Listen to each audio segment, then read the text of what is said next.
الأمي وعلى آلہ وصحبہ وسلم تسلیما۔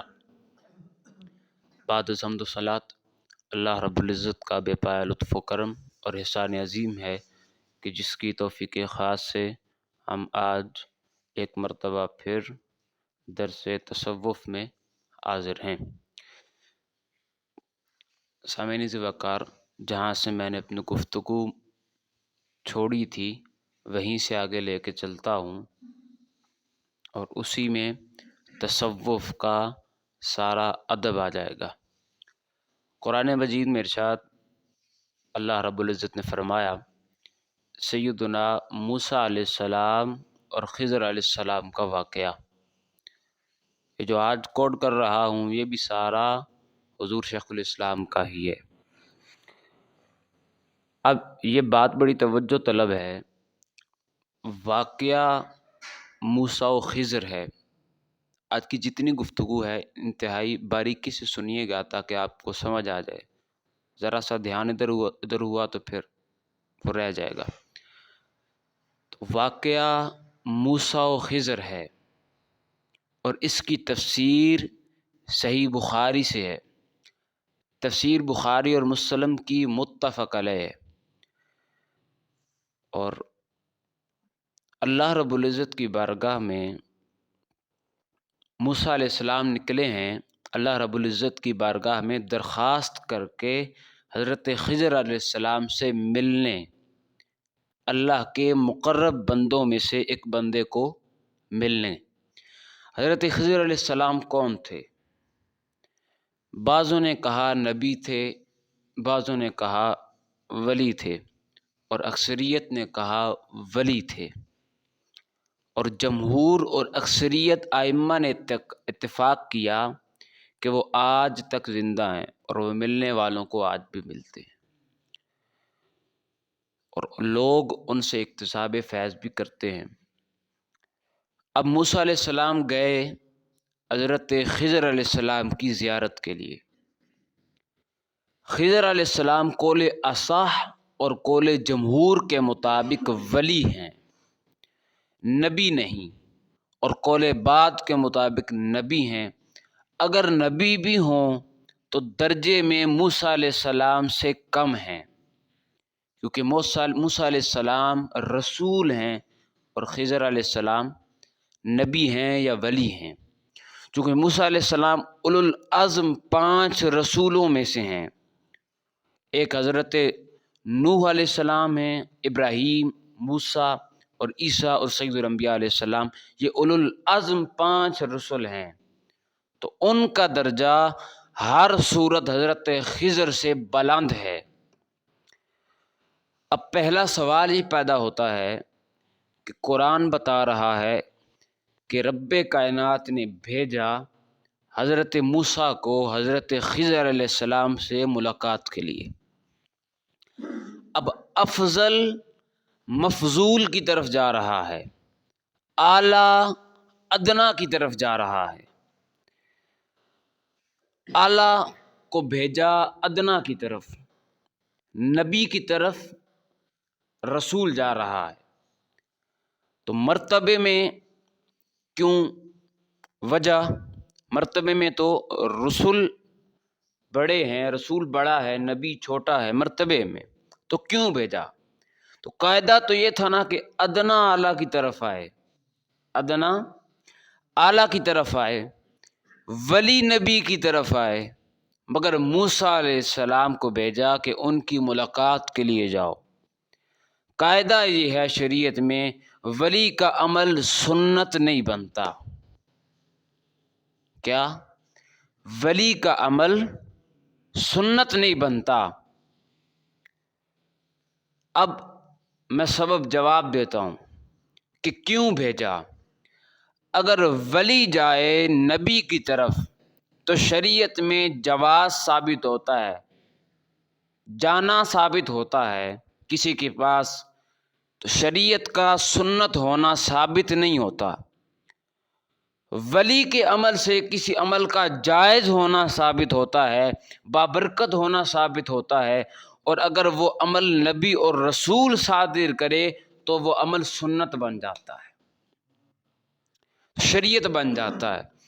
کسی کی زیارت کے لیے جانا، اگر حضرت خضر جاتے موسیٰ علیہ السلام کی طرف تو ان کا عمل تو ہو جاتا، اس سے کسی کی زیارت کرنا ثابت ہو جاتا، مگر شریعت میں حکم سنت کا نہ بنتا، مگر شریعت میں حکم سنت کا نہ بنتا۔ تو رسول کو بھیجا تاکہ وہ خضر سے ملنے جائیں، تاکہ عمل رسول سے زیارت کے لیے اللہ والوں کے پاس جانا سنت بن جائے۔ بات سمجھے میری؟ تو اس کی مثال اسی طرح ہے، میں نے پہلے دن جو چند مثالیں دی ان میں سے قرآن سے اس کی مثال مزید سمجھیے اور اس سے بھی زیادہ واضح۔ حضرت سیدہ مریم رضی اللہ تعالی عنہا، آپ کیا تھیں؟ ولیہ تھیں، اور پھر ان کا بچپن تھا، ولیہ ہیں، عابدہ زاہدہ ہیں، بچپن تھا۔ تو زکریا علیہ السلام برگزیدہ اللہ کے نبی تھے، اور جب دیکھا سیدنا مریم رضی اللہ تعالی عنہا کے پاس بند کمرے میں پھل آتے ہیں تو پوچھا انا لک ھذا، اے مریم یہ پھل کہاں سے آئے؟ تو آپ نے کہا ہوا من عند اللہ، کیا ہوا من عند اللہ، اللہ کی طرف سے آتے ہیں۔ ہنالک دعا زکریا ربہ، تو یہ حجرہ وہ تھا حضرت مریم رضی اللہ تعالی عنہا کا، وہیں کھڑے ہو کر اللہ کے حضور دعا کرنے لگے۔ حضرت مریم رضی اللہ تعالی عنہا کے حجرے کا توسل کیا، ان کے مقام عبادت کو وسیلہ بنایا۔ کس نے؟ اللہ کے نبی نے۔ کس نے بنایا؟ اللہ کے نبی نے۔ ہنالک دعا زکریا ربہ، اب ولی کو چاہیے کہ نبی کی جگہ کو وسیلہ بنائے، کہ نبی کو چاہیے کہ ولی کی جگہ پہ وسیلہ بنائے۔ ہونا کیا چاہیے تھا؟ ولی جائے نبی کے مقام پر دعا کرے اور وسیلہ بنائے، یہاں نبی ولی کے حجرے کا توسل بنا کر رب سے دعا کر رہا ہے، نبی ولی کے مقام پر۔ کیوں؟ اس لیے کہ اگر سیدہ مریم کسی ضمن میں ان کے حجرے میں دعا کرتی تو یہ عمل جائز ہوتا، اگر سیدہ مریم دعا کرتی تو یہ عمل کیا ہوتا؟ جائز ہوتا، شریعت میں سنت نہ بنتا، حکم نہ بنتا۔ جب نبی نے توسل کر لیا حضرت مریم کے حجرے میں تو نبی کا عمل ہو گیا شریعت کا حکم، سنت بن گیا۔ اب میری بات کو سمجھے کہ نہیں سمجھے؟ نبی نے توسل کیا ولی کے مقام عبادت کو، تو وہ عمل کیا بن گیا؟ سنت بن گیا۔ اب یعنی کسی طرح کسی عمل کو سنت بنانے کے لیے اللہ ایک طریقہ اختیار فرماتا ہے۔ ایک اور مثال دیتا ہوں تاکہ یہ سب تصوف کے دائرے کے اندر رہتے ہوئے یہ جو ساری چیزیں ہیں، تصوف کی مختلف حقائق ہیں، یہ سارے بیان ہو رہے ہیں، انہی مثالوں کے اندر رسوم بیان ہو رہی ہیں۔ حضرت یوسف علیہ السلام کو خبر ملی یعقوب علیہ السلام کی بینائی چلی گئی ہے، ان کے والد کی۔ اب بھائیوں نے بتایا تو چاہتے تو دعا کرتے تو ٹھیک ہے، یا نہیں دعا کرتے تو قبول ہو جاتی ہے نہ ہو جاتی؟ اللہ کے نبی تھے، اللہ چاہتا تو ایسے بھی ہو جاتا۔ دعا کرتے یوسف علیہ السلام تو ان کے والد کی بینائی لوٹ آتی، مگر ایسا نہیں کیا کہ باری تعالیٰ میرے والد کی بینائی لوٹا دے، تو اللہ لوٹا دیتا۔ یعقوب علیہ السلام خود ہی دعا کر لیتے کہ باری تعالیٰ میری بینائی چلی گئی ہے، تو ان کا خود بھی دعا کرنا ثابت نہیں ہے، بس صابر رہے۔ بیٹوں نے کہا کہ باپ کی بینائی نہیں رہی، تو یوسف علیہ السلام نے بجائے دعا کرنے کے، قرآن بتاتا ہے دعا کا کوئی ذکر نہیں ہے، دعا کا کوئی ذکر نہیں ہے، ہاتھ اٹھا کے اللہ کے حضور دعا نہیں کی، اس کا ذکر نہیں قرآن میں، بلکہ اپنا قمیض اٹھا کر فرمایا اذهبوا بقمیصی ھذا فالقوہ علی وجہ ابی یأتی بصیرا، میرا قمیض لے جاؤ، میرے والد کی آنکھوں پر، ان کے چہرے پر رکھنا، بینائی لوٹ آئے گی۔ اب کیا اللہ کا نبی شرک سکھا رہا ہے؟ اپنا قمیص بھیج رہا ہے کہ میرا قمیض لے جاؤ، میرے والد کے چہرے پر رکھنا، بینائی لوٹ آئے گی۔ اب نتیجتاً آپ کے بھائی آپ کا قمیض لے آئے، حضرت یعقوب علیہ السلام کے چہرے پر، ان کی آنکھوں پر قمیض رکھا۔ فلما ان جاء البشیر القاہ علی وجہ ابی یأتی بس فرتد بصیرا، قرآن کہتا ہے وہ قمیص ان کی آنکھوں پر رکھا، وہ بینا ہو گئے۔ اب دو ہی طریقے ممکن تھے، دعا بھی کر سکتے تھے مگر دعا نہیں کی، اگر دعا کرتے تو یہ متداول طریقہ ہے، کامن طریقہ ہے، عام طریقہ ہے کہ ہر نبی کرتا رہا ہے، اس سے کوئی نیا حکم ثابت نہ ہوتا۔ کوئی دعا کرتا ہے تو دعا کا حکم عین متداول ہے، عین متداول طریق ہے، تو دعا نہیں کی، ایک نیا طریقہ سمجھایا کہ میرا قمیض جا کے میرے باپ کی آنکھوں پر رکھنا اور قمیض کے صدقے سے بینائی لوٹ آئے گی۔ اب توسل کا طریقہ اپنایا، دعا کا نہیں۔ قمیص بھیجا، قمیص وسیلہ بنا، بینائی لوٹ آئی۔ اور کیوں بھیجا؟ اس لیے تاکہ نبی جب بھیجے گا تو توسل کروانا بھی سنت بن جائے گا، اور نبی کے قمیص سے وسیلہ کرنا بھی سنت بن جائے گا۔ وسیلہ کرنے والا بھی سنت پہ عمل کرے، اور جس کا وسیلہ کیا جا رہا ہے اور وہ بھی سنت پہ عامل ہو۔ تو یہ اس لیے بعض اوقات کیا جاتا ہے۔ تو موسیٰ علیہ السلام کو بھیجا، اب میں واپس اپنی بات کی طرف آ رہا ہوں۔ موسیٰ علیہ السلام کو بھیجا حضرت خضر علیہ السلام کی طرف، اور فرمایا کہ جاؤ ان سے ملو، اور پہچان کیا بتائی؟ پتہ نہیں بتایا، ایڈریس نہیں دیا، کیا پتہ نہیں بتایا، بلکہ ایک نشانی بتائی۔ یہ بات اہم ہے۔ اب قرآن کے طریقے ہیں سمجھانے کے، اولیاء نشانیوں سے پہچانے جاتے ہیں، اولیاء نشانیوں سے پہچانے جاتے ہیں۔ وہ نشانیوں سے، اب نشانی کیا بتائی؟ فرمایا فلما بلغا بینہما نسیا حوتہما فاتخذ سبیلہ فی البحر سربا۔ نشانی کیا بتائی؟ کہ جانا جہاں دو دریا آپس میں مل رہے ہیں وہاں پہنچ جانا۔ اب وہاں پہنچے، اور جب دو دریا آپس میں، دریاؤں کا سنگم تھا، وہاں پہنچے اور وہاں دیکھا تو مچھلی آپ ساتھ بھون کے لے گئے تھے، واقعہ آپ نے سنا ہوا۔ تو مچھلی بھون کر پکا کر ساتھ لے گئے کھانے کے لیے۔ تو مچھلی کو کاٹا، اس کو بھونا، مرچ مسالہ لگایا، اس کو روسٹ کیا، کھانا پکایا اس کا، وہ ساتھ لے گئے۔ اب مچھلی وہاں جب اترے اس مقام پر، وضو، ابھی ان کو پتہ نہیں ہے کہ یہی مقام ہے، وہاں پہ اترے اس مقام پر، وضو کیا، اس تالاب کا پانی مچھلی کو لگا، اس کے چھینٹے مچھلی پہ لگے، وہ مچھلی زندہ ہو گئی اس دریا، اس تالاب کے۔ اور سرنگ بنا کر وہ کٹی ہوئی مچھلی، پکی ہوئی، روسٹ ہوئی ہوئی مچھلی، سرنگ بنا کر وہ پانی میں دوڑ گئی۔ تو قرآن نے پہلی بات یہ بتائی۔ اب آگے چلے گئے موسیٰ و خضر، آگے چلے گئے، یاد نہ رہا تو حضرت موسیٰ علیہ السلام کو بتایا، حضرت یوشع بن نون وہ بھی ساتھ تھے۔ تو یوشع بن نون بتا نہ سکے موسیٰ علیہ السلام کو، آگے بھوک لگی، فرمایا کھانا لاؤ۔ موسیٰ علیہ السلام اور یوشع بن نون یہ دونوں گئے ہیں حضرت خضر کو ملنے، ٹھیک ہے۔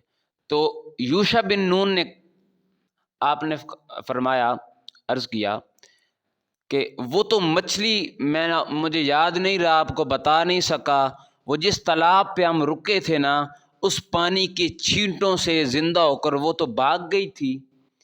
اب قرآن کے لفظ سنیے، آیت نمبر 64 سورۃ کہف، قال ذلک ما کنا نبغی، وہ جہاں مچھلی، مردہ مچھلی زندہ ہو گئی تھی، جو پلٹ کر ہم اسی جگہ کی تلاش میں نکلے تھے، وہیں چلو۔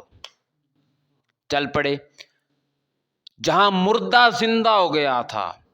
اب ولی کی نشانی یہ بتائی کہ جس کی مجلس اور جس کی صحبت اور جس کے ماحول میں مردہ دل زندہ ہو جائیں وہ ولی ہے۔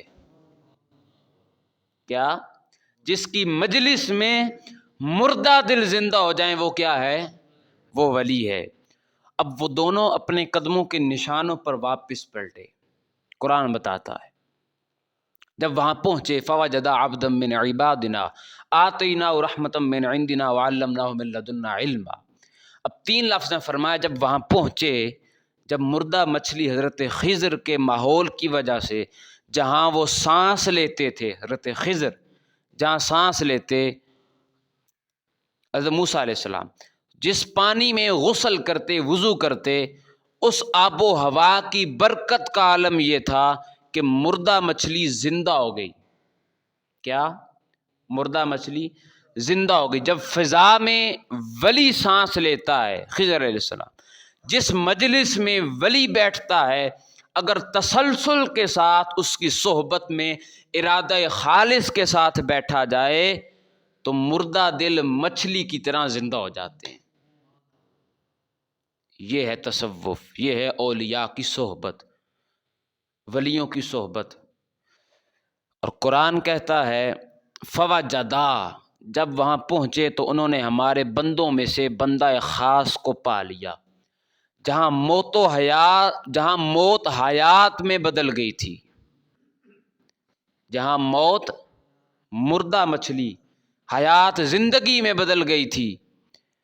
تو آتینا رحمتا من عندنا، اپنے بندے کو ہم نے اپنی رحمت خاص کا خزانہ عطا کیا، وعلمناہ من لدنا علما، اور اپنا علم لدنی کا خزانہ عطا فرمایا۔ اب آخری بات ہے اسی ضمن میں، وہ کر کے ختم کرتا ہوں۔ خضر علیہ السلام نے کشتی توڑی۔ آگے واقعہ ہے، خضر علیہ السلام نے چھوٹے سے بچے کو مارا۔ خضر علیہ السلام نے گرتی ہوئی دیوار کو تعمیر کیا۔ کتنے کام کیے؟ 3۔ کشتی کو توڑا، پھر چھوٹے سے بچے کو مار دیا، اور تیسرا دیوار کو تعمیر کیا۔ اب جن لوگوں نے کھانا بھی نہیں پوچھا تھا، جب موسیٰ علیہ السلام کو تاویل بتانے لگے خضر علیہ السلام اور جدا ہونے لگے، وہاں جو ان کا کلمہ ہے، وہ اشارہ ہے، وہ زبان تصوف ہے۔ خضر علیہ السلام کی وہ زبان تصوف ہے، وہ بیان تصوف ہے۔ اب بعض لوگ سمجھتے ہیں کہ صوفیاء کے اشارات کہاں سے آتے ہیں، تو صوفیاء کے اشارات کلام الہی سے آتے ہیں۔ صوفیاء کے اشارات یہ کلام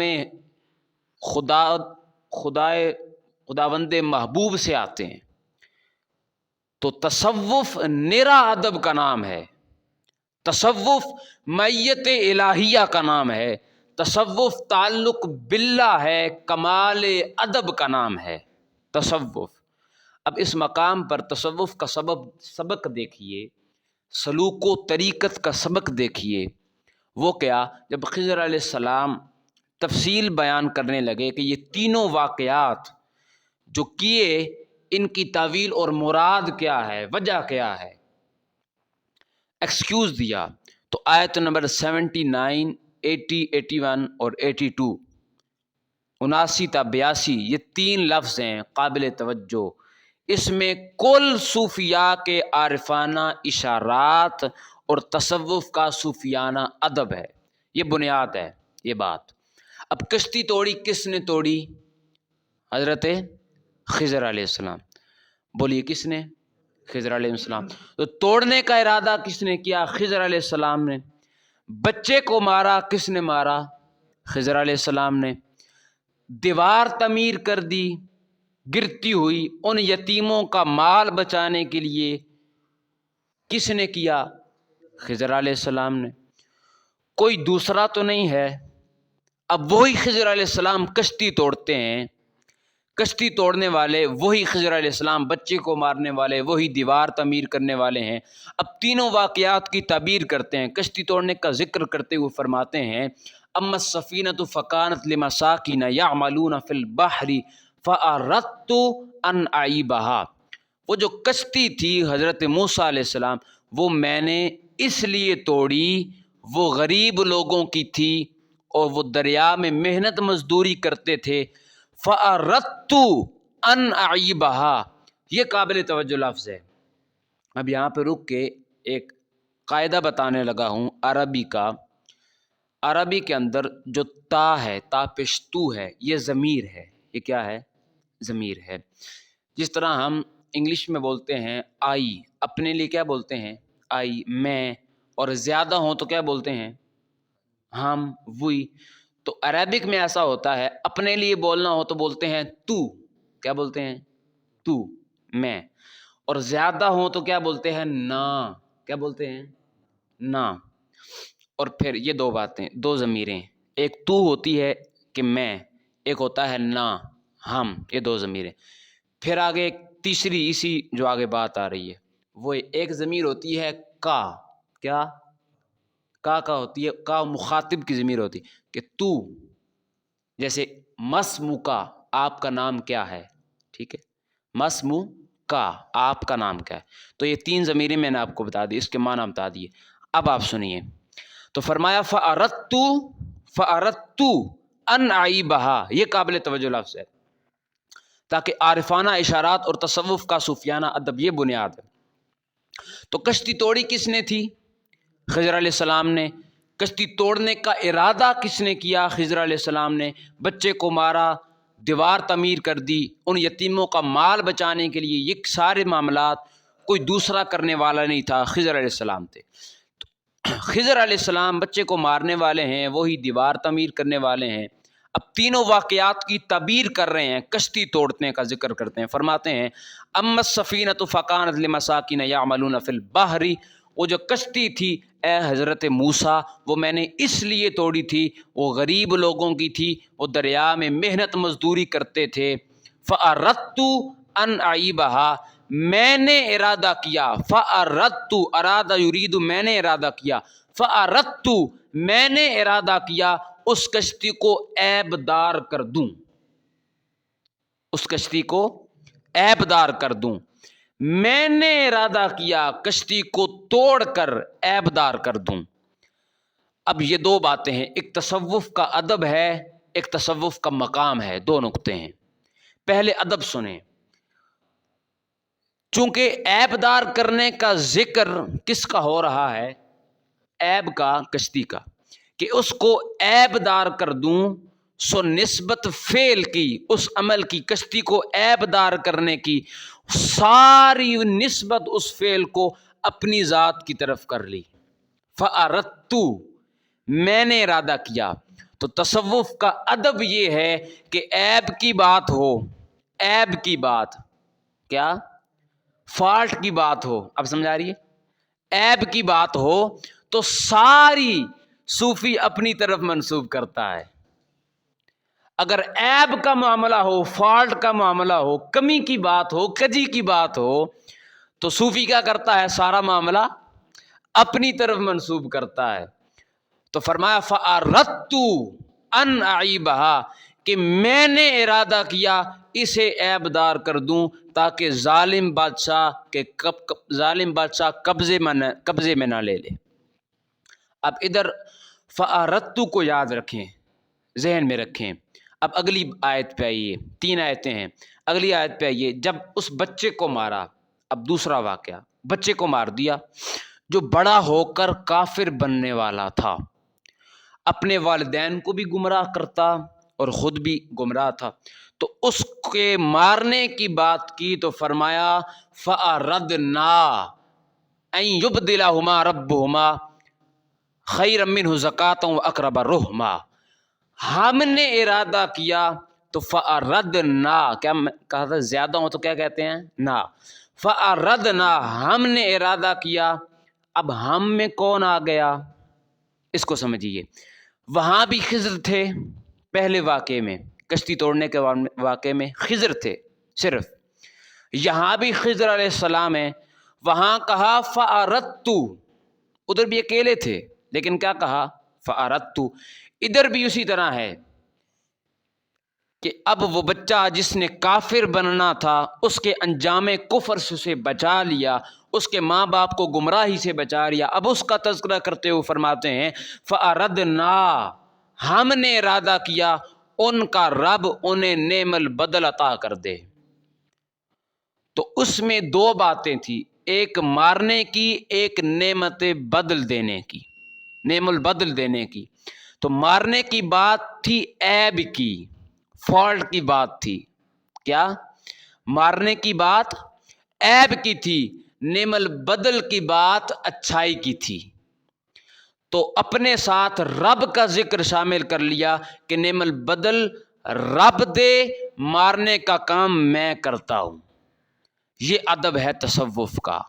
فَأَرَدْنَا، وہاں پہلے فرمایا، یہاں پہ فرمایا فَأَرَدْنَا، وہاں دو چیزیں مل گئیں، اور تیسرا اب جو دیوار تعمیر کرنا تاکہ یتیموں کا خزانہ محفوظ ہو جائے، اس میں چونکہ برائی کی کوئی بات نہیں تھی، نقص کی، فالٹ کی، کمی کی کوئی بات نہیں تھی، ساری کی ساری نیکی اور احسان ہے۔ چونکہ یہ ساری نیکی تھی تو اس میں ارشاد فرمایا فَأَرَادَ رَبُّكَ، کیا ربُّكَ اَن يَبْلُغَ أَشُدَّهُمَا، تیرے رب نے ارادہ کیا، تیرے رب نے ارادہ کیا کہ ان کے بالغ ہونے تک ان کا خزانہ چھپا دوں۔ اپنا نام سارا نکال دیا بیچ میں سے۔ اب سمجھے میری بات کو؟ اپنا نام، جب احسان کی باری آئی، اچھائی کی باری آئی، تو اپنا نام بیچ میں سے نکال دیا۔ دیوار تعمیر کی مگر اپنا نام، اپنا ذکر نہیں کیا، محنت کی، کیا محنت کی، تو اپنا نام بیچ میں سے نکال، فرمایا فَأَرَادَ رَبُّكَ، اے موسیٰ آپ کے رب نے ارادہ کیا، کیونکہ ساری نیکی کی بات ہے، اپنا نام مٹا دیا تو مولا کا نام لے دیا۔ یہ ادب تصوف ہے۔ کیا ہے یہ؟ ادب تصوف ہے۔ جہاں نیکی اور برائی کی دو باتیں دکھائی دیں وہاں فرمایا فَأَرَدْنَا، کیا فَأَرَدْنَا، اب فَأَرَدْنَا میں دو باتیں تھیں، نعم البدل عطا کرنا تھا تو اچھائی کی نسبت خدا کی طرف کر دی، اور کمی اور نقص کی کہ مارنے کی اپنی طرف کر دی، اور جہاں پہ کشتی توڑی، نقص کیا، عیب کیا، وہاں پہ فَأَرَدْتُ کہا کہ سارا میرا قصور ہے، اور جہاں پہ احسان کی بات آئی وہاں فرمایا فَأَرَادَ رَبُّكَ، اور یہ تصوف ہے۔ علی وقار، یہاں موسیٰ علیہ السلام، بواقعہ موسیٰ علیہ السلام یہ اور خضر علیہ السلام، یہ قرآن بتاتا ہے کہ یہ تصوف ہے اور ادب تصوف ہے۔ اس واقعے میں قرآن نے بتا دیا، اور ایمان اور احسان کے درجے کو بلند کرنے کے لیے وہاں پہ یہ بلاتے ہیں، اور یہ مقام خضری ہے جس کا ذکر قرآن نے کیا۔ خداوند قدوس ہمیں اس پر عمل کرنے کی توفیق عطا فرمائے، اس سے جو سبق حاصل ہوا اس پر عمل کرنے کی توفیق عطا فرمائے۔ پہلے دن میں نے عرض کیا کہ تصوف سارا ادب کا نام ہے، صوفی ہوتا ہی وہی ہے جس کے اندر تمام اخلاقیات پائی جائیں، تمام اچھے اخلاق پائے جائیں، ادب پایا جائے۔ اس دائرے کے باہر آپ کو جو نظر آئے وہ نقلی شے ہے۔ میں نے پہلے دن بھی عرض کیا وہ کیا ہے، وہ نقلی ہے، وہ فیک ہے، اور انہی لوگوں کی وجہ سے ہمارے ذہنوں میں جو اشکال پیدا ہوتے ہیں انہیں پھر دور کرنے کی ضرورت پڑتی ہے۔ تو جس کے اندر آپ کو ادب نظر آئے، جس کے اندر اخلاقیات نظر آئیں، وہی صوفی ہے، اور قرآن کا بھی یہی فیصلہ ہے۔ خداوند قدوس ہمیں اس پر عمل کرنے کی توفیق عطا فرمائے۔ وآخر دعوانا الحمدللہ۔